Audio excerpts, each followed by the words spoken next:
আমার আচার আচরণ কেমন হওয়া উচিত আর আমার আচরণ কেমন হইতেছে। গোটা দুনিয়ার মানুষের চরিত্র কত প্রকার? 4 প্রকার। 1 নাম্বার অসৎ চরিত্র। অসৎ চরিত্রর মানুষ আমাদের দুনিয়াতে অধিকারী কারা? যারা পায়ে পাড়া দিয়া তার সাথে খারাপ ব্যবহার করে। সৎ চরিত্র অধিকারী কারা?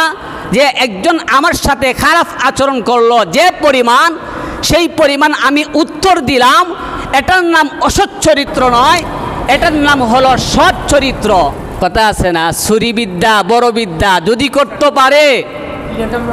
কিলের নাম, ওই মেম্বার সাহেব বলছেন, কিলের নাম রহমতুল্লাহ যদি ধরতে পারে। ছুরি বিদ্যা বড় বিদ্যা যদি করতে পারে, কিলের নাম রহমতুল্লাহ যদি ধরতে পারে। আসসালামু আলাইকুম ওয়া রাহমাতুল্লাহি ওয়া বারাকাতুহু। আলহামদুলিল্লাহ আলহামদুলিল্লাহি নাহমাদুহু ওয়া নাস্তাঈনুহু ওয়া নাস্তাগফিরুহু ওয়া নু'মিনু বিহি ওয়া নাতাওয়াক্কালু আলাইহি ওয়া নাউযু বিল্লাহি মিন শুরুরি আনফুসিনা ওয়া মিন সাইয়্যাতি আ'মালিনা। من يهده الله فلا مضل له ومن يضلل فلا هادي له ونشهد أن لا إله إلا الله وحده لا شريك له ونشهد أن سيدنا وسندنا وحبيبنا وحبيب ربنا وطبيبنا وطبيب قلوبنا ومولانا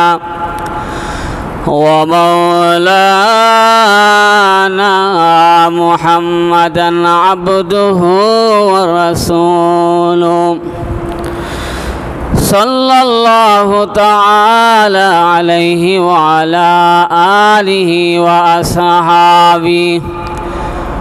وصحابه وبارك وسلم تسليما كثيرا كثيرا. أما بعد فأعوذ بالله من الشيطان الرجيم.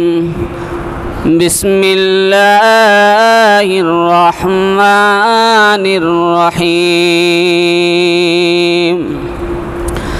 قل اهبطوا منها جميعا فإما يأتينكم مني هدى فمن تبع هداي فلا خوف عليهم ولا هم يحزنون. وقال صاحب القرآن رسول الله صلى الله عليه وسلم تركت فيكم أمرين لن تضلوا ما تمسكتم بهما كتاب الله وسنة رسوله. وقال تعالى في شأن حبيبه ومحبوبه ومخبرا إن الله وملائكته يصلون على النبي يا أيها الذين آمنوا صلوا عليه وسلموا تسليما. সকলে জবান খুলে উচ্চ আওয়াজে দুরূদ ইব্রাহিম পড়ি। আল্লাহুম্মা সাল্লি আলা মুহাম্মাদিন ওয়া আলা আলি মুহাম্মাদ কামা সাল্লাইতা আলা ইব্রাহিম ওয়া আলা আলি ইব্রাহিম ইন্নাকা হামিদুম মাজিদ। আল্লাহুম্মা বারিক আলা মুহাম্মাদিন ওয়া আলা আলি মুহাম্মাদ كما باركت على إبراهيم وعلى آل إبراهيم إنك حميد مجيد. بلغ العلا بكماله كشف الدجى بجماله حسنت جميع خصاله صلوا عليه وآله.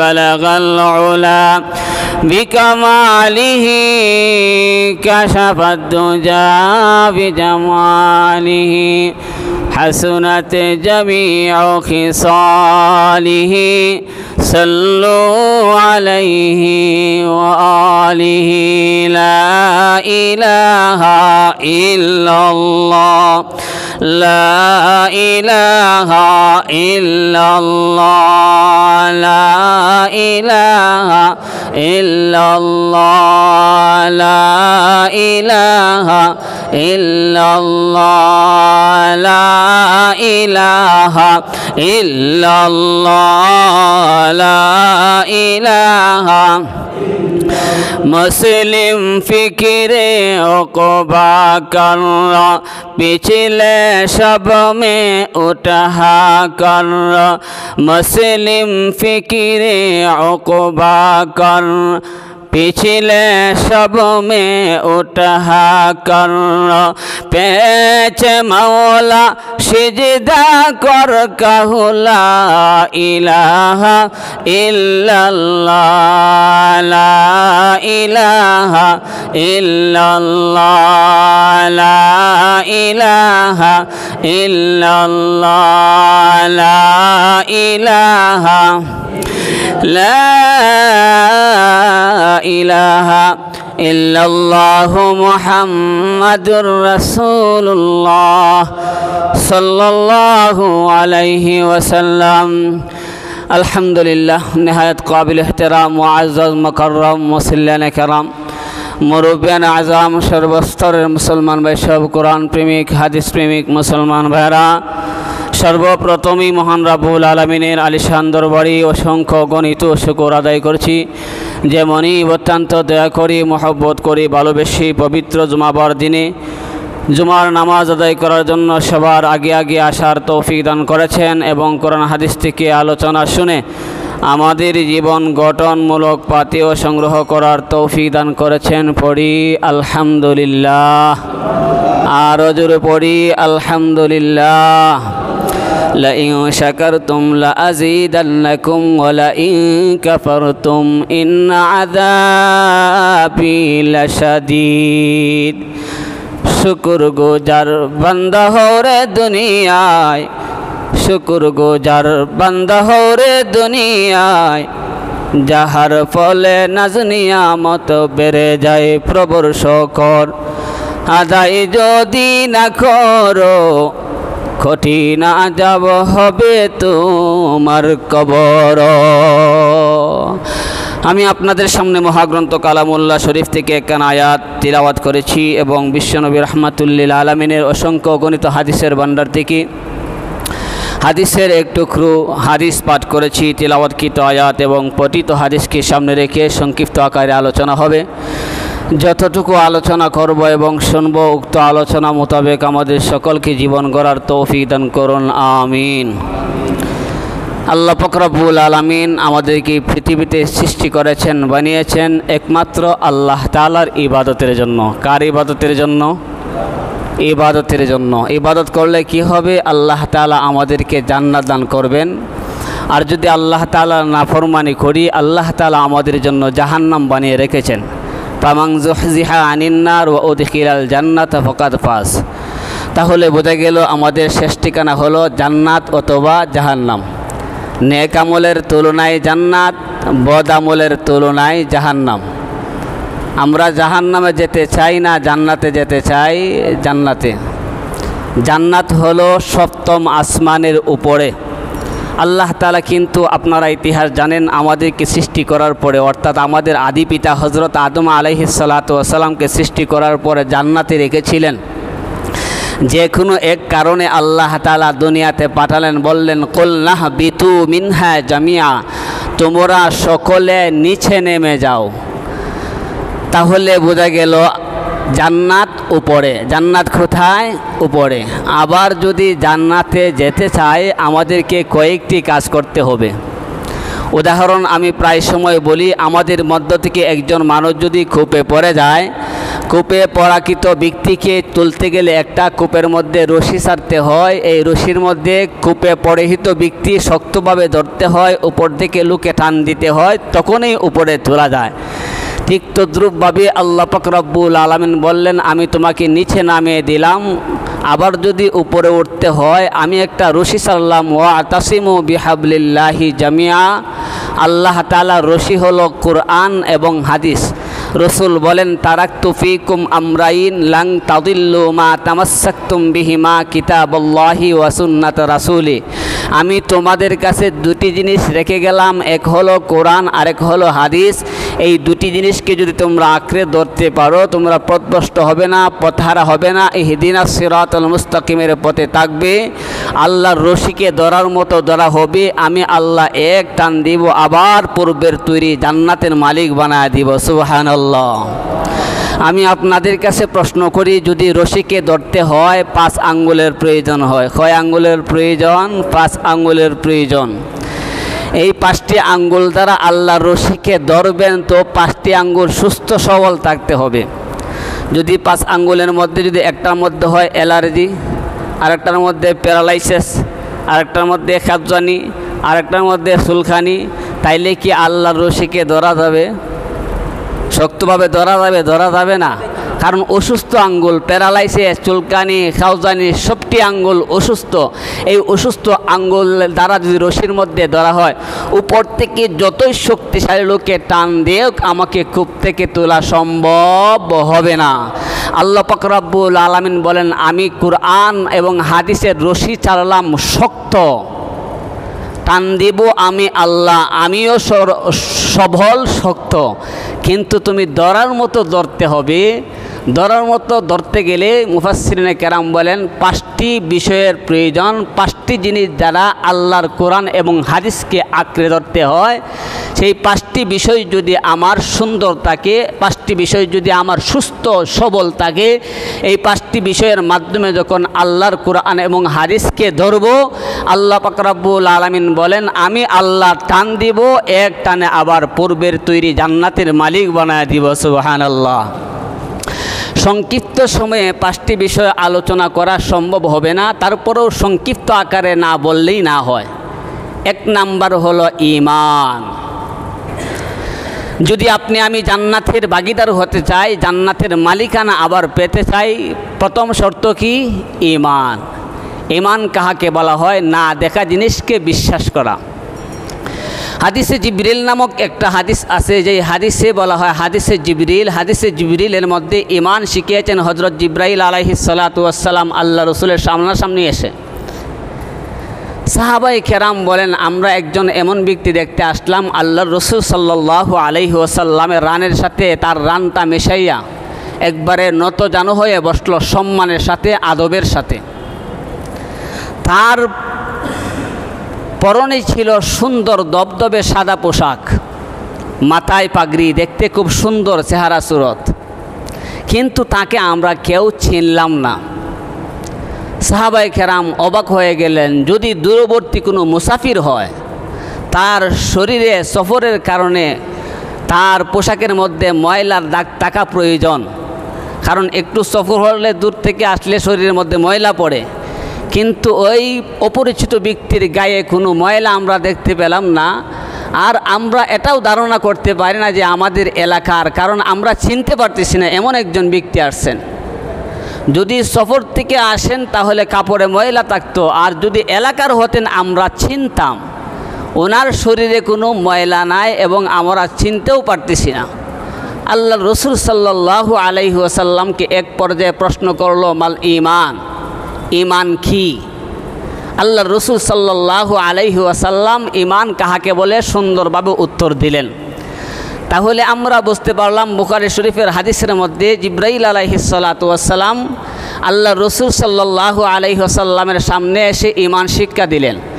লোকটা যখন চলে গেল, সাহাবায়ে কেরাম জিজ্ঞেস করলেন, ওগো আল্লাহর নবী, ওই ব্যক্তির পরিচয় কি? উনি হচ্ছেন জিবরাইল আলাইহিস সালাতু ওয়াস সালাম, তোমাদেরকে ঈমান শিক্ষা দেওয়ার জন্য এসেছিলেন। সুবহানাল্লাহ বলেন। তাইলে হাদিসে জিবরিলের মধ্যে ঈমান কাহাকে বলা হয় সে সম্পর্কে বিস্তারিত বর্ণনা করা হয়েছে।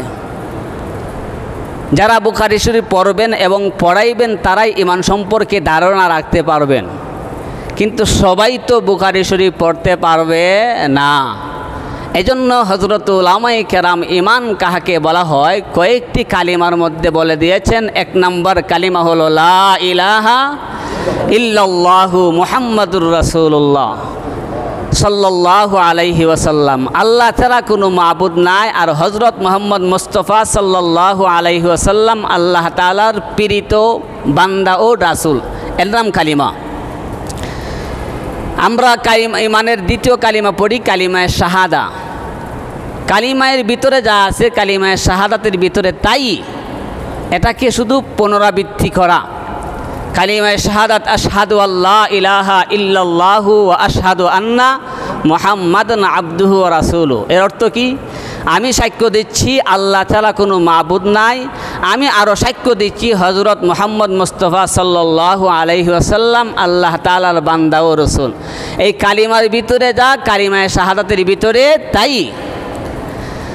ঈমানের 3 নম্বর কালিমা ঈমানে মুজমাল। আমানতু বিল্লাহি কামা হুয়া বিআসমাইহি ওয়া সিফাতিহি ওয়া কাবিলতু জামিআ আহকামিহি ওয়া আরকানিহি।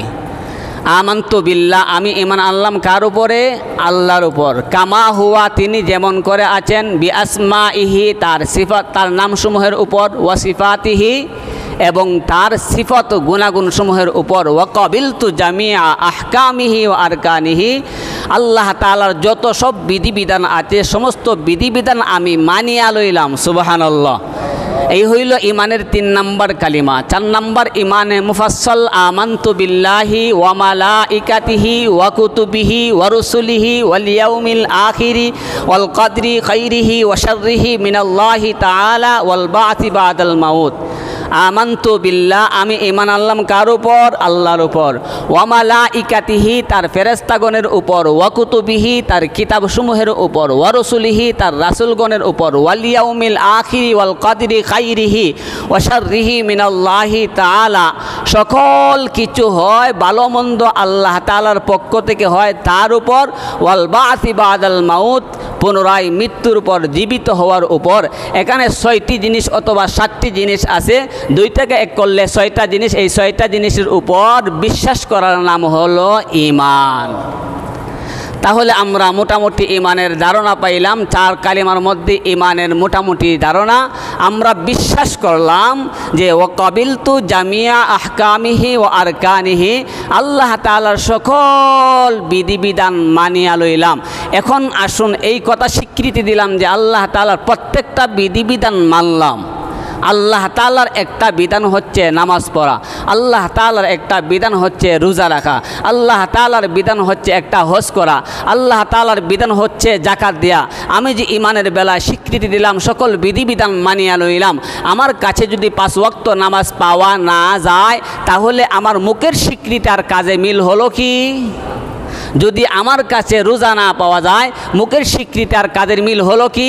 আমার কাছে যাকাতের বিধান যদি না পাওয়া যায়, মুখের স্বীকৃতি কাদের মিল হলো না। অতএব আমি মুসলমান হতে পারি, ঈমানদার হতে পারি, প্রকৃত ঈমানদার হতে পারলাম না। প্রকৃত ঈমানদার কারা?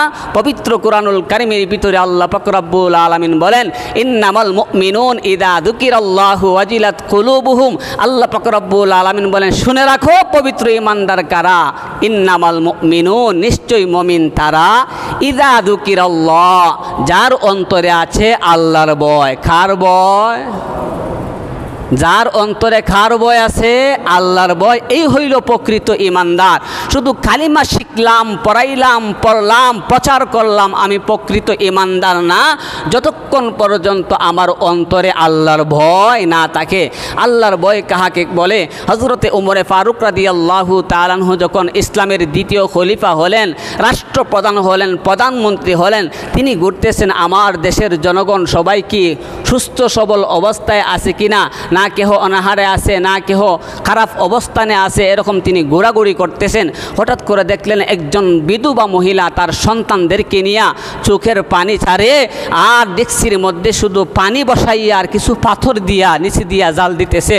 বাচ্চারা চতুর্দিকে বসে কান্নাকাটি করতেছে, আর মহিলা বলতেছে, এই তো খাবার হয়ে গেছে, এই তো খাবার হয়ে গেছে। আসলে এই ডেকচির মধ্যে খাবার আছে? নাই। বাচ্চাদেরকে প্রবোধ দেওয়ার জন্যে, কারণ বিধবা মহিলা, তার কাছে টাকা পয়সা সম্পদ পর্যন্ত নাই, বাচ্চাদেরকে প্রবোধ দিতেছেন যে বাচ্চারা কান্নাকাটি করে করে এক পর্যায়ে ঘুমিয়ে গেলে শান্ত হয়ে যাবে। যখন হযরত উমরে ফারুক রাদিয়াল্লাহু তাআলা আনহু তার কাছে গেলেন, বিধবা মার কাছে গেলেন, গিয়ে বললেন তোমাদের কি অবস্থা, হাল হাকিকত জানতে চাইলেন। এই বিধবা মহিলা বলতে লাগলো, শোনো, এই দেশের বাদশা হলো হযরত ওমর, সে বাদশা হইয়া ঘরে বসে রয়েছে, আমাদের খোঁজ খবর নিল না। এই দেশের বাদশা যদি হযরত ওমর না হইয়া তুমি বাদশা হইতাই, তুমি মুসাফির বাদশা হইতাই, তুমি প্রতীক বাদশা হইতাই, তা হইলেই ভালো হতো। হযরত উমর ফারুক রাদিয়াল্লাহু তাআলা আনহু নিজেকে আর কন্ট্রোল করতে পারলেন না, চোখ দিয়ে পানি পড়তেছে। তিনি আবার ফিরতে চলে গেলেন রাজদরবারে। গোলাম আসলাম রাদিয়াল্লাহু তাআলা আনহুর সাথে তিনি গোলামকে বললেন, রে গোলাম, আটার বস্তা আমার গাড়ে তুলে দে। গোলাম বলতে লাগলো, বাদশা জাহাপনা, আমি গোলাম টাকা সত্যি আপনার কাঁধে কেন আটার বস্তা তুলে দিব? ওমর সেই দিন জবাব দিয়েছিলেন, ওই মহিলা যদি আল্লাহর দরবারে বিচারের কাঠগড়া আমাকে আসামের কাঠগড়ায় দাঁড় করায়, সেই দিন কি তুমি উত্তর দিবে না আমার দিতে হবে? গোলাম বলতে লাগলো, না না, এটা তো হতে পারে না, আমি আপনার কাজের দায়িত্ব, আপনার যে মহিলার দেখাশোনা করার দায়িত্ব আপনার, সেটার উত্তর আমি দিব কেন? হযরত উমর ফারুক রাদিয়াল্লাহু তাআলা আনহু বলেন, যদি আমারই দিতে হয় তাহলে আটার বস্তা আমার গায়ে, আমার খাটে তুলে দে। সুবহানাল্লাহ। এত ছিল তাদের অন্তরে আল্লাহর ভয়। ওই মহিলাকে খাবার দাবার খাওয়াইয়া সস্তাদেরকে মুখের মধ্যে হাসি ফুটাইলেন। এই যে একটা কাজ করলেন, একমাত্র আল্লাহর ভয় অন্তরে থাকার কারণে। কথা বলেন ঠিক না বেঠিক? ইমানদারকে এক নাম্বার গুণ, যাদের অন্তরে আল্লাহর ভয় আছে। ওয়াদিলাত কুলুবুহুম ওয়া ইযা তুলিয়াত আলাইহিম আয়াতুহু যাদাতুহুম ঈমানা। ইমানদার তারাই যারা দিনের মাহফিলের আলোচনা শুনে, হুজুরের জবান থেকে আলোচনা শুনে তাদের ঈমান বাড়ায়, ঈমান বাড়ে। ওয়া আলা রাব্বিহিম ইয়াতাওয়াক্কালুন, যারা সর্ব অবস্থায় আল্লাহর উপরে ভরসা রাখে। আল্লাযীনা ইউকিমুনাস সালাহ, যারা 5 ওয়াক্ত নামাজ কায়েম করে। ওয়া মিম্মা রাযাকনাহুম ইউনফিকুন, যারা যাকাত প্রদান করে। আল্লাহ বলেন, উলাইকা হুমুল মুমিনুনা হাক্কা, তারাই হইল প্রকৃত মুসলমান।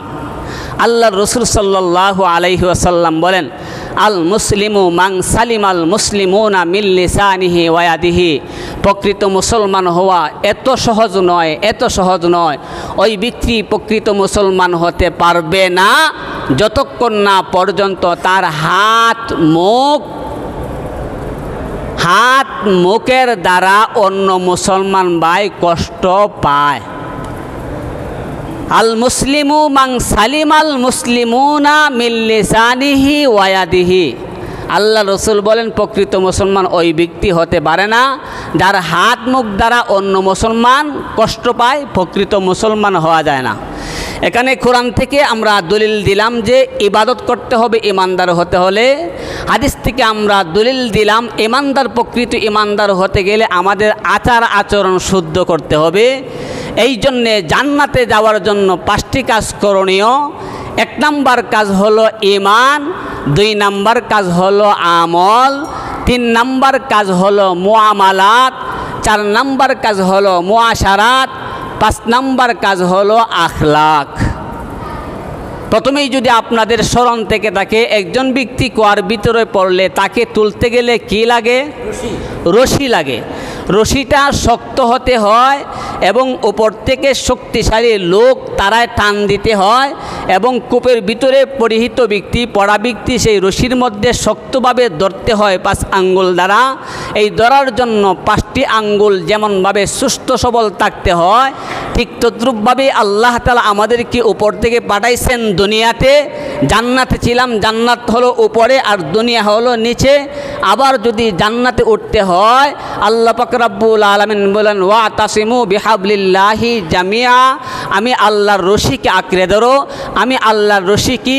আল্লাহ পাক রব্বুল আলামিন, আল্লাহ রসুল বলেন, তারাকতু ফিকুম আমরাইন লান তাদিল্লু মা তামাসসাকতুম বিহিমা কিতাবাল্লাহ ওয়া সুন্নাতা ওয়া রাসূলি। আল্লাহর রশি হলো কোরআন এবং হাদিস। কোরআন এবং হাদিসকে ধরতে গেলে 5টি বিষয় দ্বারা ধরতে হবে। 1 নাম্বার হলো ঈমান, 2 নাম্বার হলো আমল, 3 নাম্বার হলো মুআমালাত। আমরা ইমান সম্পর্কে মোটামুটি ধারণা পাইলাম। 2 নাম্বার হইল আমল। আমল বলতে আমল হলো 2 প্রকার, একটি হলো বদ আমল, আরেকটি হলো নেক আমল। বদ আমল হওয়ার জন্য এটার কোনো শর্ত নাই, কিন্তু নেক আমল হওয়ার জন্য শর্ত আছে। বদ আমল হওয়ার জন্য কি শর্ত আছে? বদ আমল হওয়ার জন্য শর্ত নাই, নেক আমল হওয়ার জন্য শর্ত আছে। যে শর্তের ভিতরে পড়লে এটাই হয় নেক আমল, শর্তের বাহিরে পড়লে এটার নামই হলো বদ আমল। নেক আমল কাহাকে বলে? যেই নেক আমলের মধ্যে আল্লাহর হুকুম পাওয়া যাবে, যেই নেক আমলের মধ্যে রসুলের তরিকা পাওয়া যাবে, এর নাম হইল নেক আমল।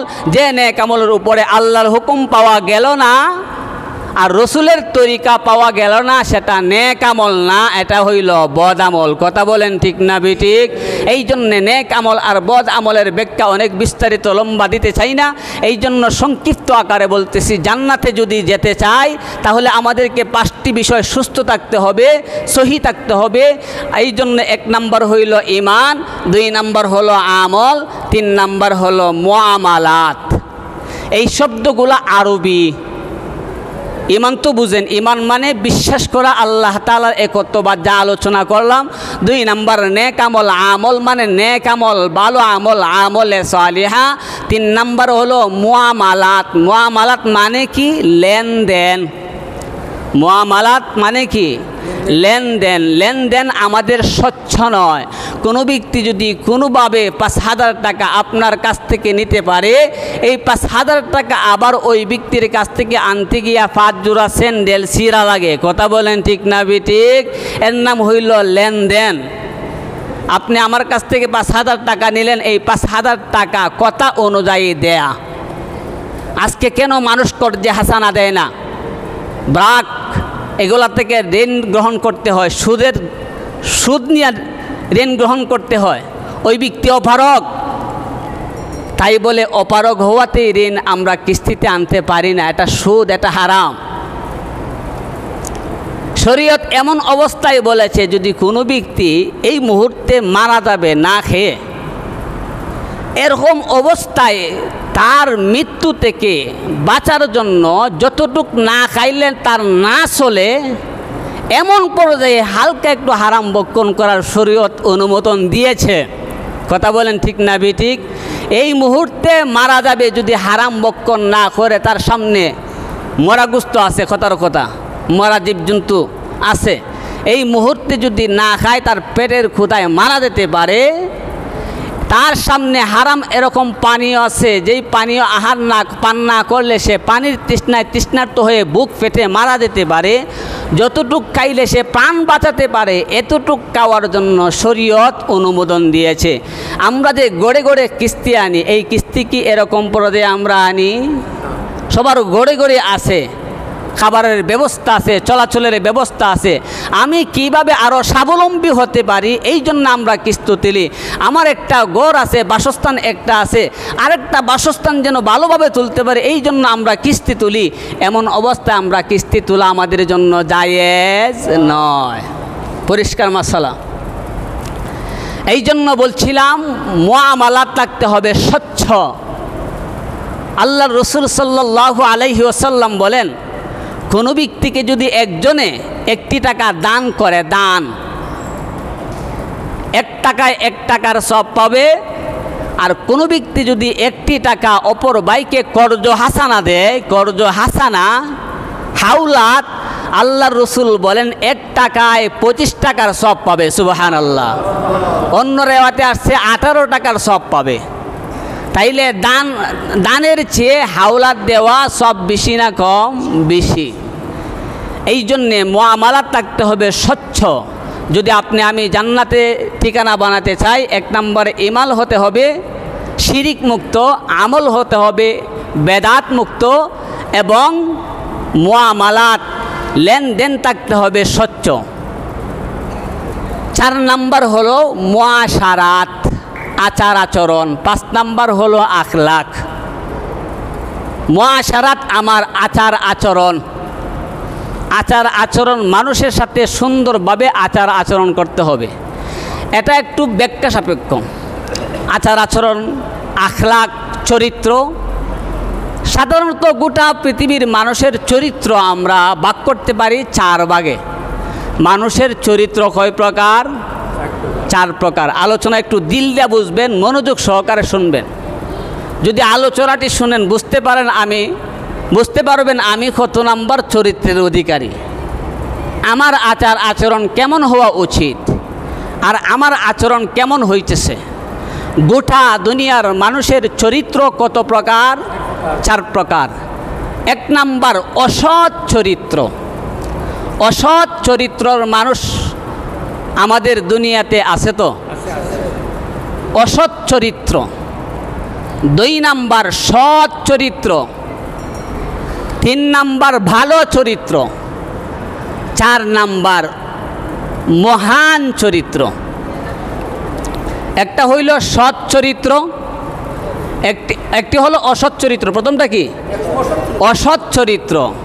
2 নাম্বার সৎ চরিত্র। 3 নাম্বার উত্তম বা ভালো চরিত্র। 4 নাম্বার মহান চরিত্র।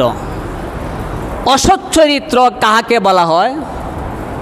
সমাজে কথা আসছে না যে তার পায়ে ফাড়া দিয়া কার্য করছে, তার পায়ে ফাড়া দিয়া, কথা বুঝতেছেন নি? এরকম কথা আসেনি? এখানে তো কার্য করার কোনো বিষয় ছিল না, তার পায়ে ফাড়া দিয়া কার্য করছে। এর মানে কিটা? যার সাথে দরবার করা হয়েছে তার কোনো দোষই নাই। এটা রকম পায়ে ফাড়া দিয়া কার্য করা, যার কোনো দোষ নাই, তার সাথে এমনিতেই লাগা, এর নাম হলো অসৎ চরিত্র। আপনি যদি একজন মানুষের কোনো দোষ না থাকা সত্ত্বে তার সাথে দরবার করেন, তাহলে এটা কি আপনার সৎ চরিত্র না অসৎ চরিত্র? এটা বোঝানোর জন্য মুফাসসিরুল কিরাম তাফসীরের কিতাবে একটা উদাহরণ দিয়েছেন। আল্লাহর রাসূল সাল্লাল্লাহু আলাইহি ওয়াসাল্লামের কাছে একজন সাহাবী চলে গেল, ওগো আল্লাহর নবী, আমার দোকানে একটা গোলাম আছে, সেই গোলামটাকে আমি দোকানে রাখা যাই, আমার অনুপস্থিতিতে আমার গোলামটা আমার কাছ থেকে টাকা চুরি করে। বুঝাইতাম পারছিনি? আমার অনুপস্থিতিতে আমার গোলামটা টাকা চুরি করে, যখন আমি তাকে ধরতে পারি তখন ইচ্ছামতো ফিটা দেই। ইচ্ছামতো কি করে? ইচ্ছামতো মারি। কথা আছে না, ছুরি বিদ্যা বড় বিদ্যা যদি করতে পারে। কিলের নাম, ওই মেম্বার সাহেব বলছেন, কিলের নাম রহমতুল্লাহ যদি ধরতে পারে। ছুরি বিদ্যা বড় বিদ্যা যদি করতে পারে, কিলের নাম রহমতুল্লাহ যদি ধরতে পারে। তা আল্লাহর রাসূল সাল্লাল্লাহু আলাইহি ওয়াসাল্লামের কাছে বলল, আমার গোলামটা চুরি করে, আর ধরলে আমি ফিটা দিই। আল্লাহর রাসূল সাল্লাল্লাহু আলাইহি ওয়াসাল্লাম বলেছিলেন সেই দিন, গোলাম যত পরিমাণে চুরি করে, এত পরিমাণে যদি তার বিচার করো, তো তোমার এটা হইল সৎ চরিত্র। আর যদি সুর যে পরিমাণে চুরি করছে, এর চেয়ে বাড়াইয়া কিল ঘুষি যত ইচ্ছা তত দেও, এর নাম হইল অসৎ চরিত্র। তাইলে বোঝা গেল চরিত্র গোটা দুনিয়ার মানুষের 4 প্রকার।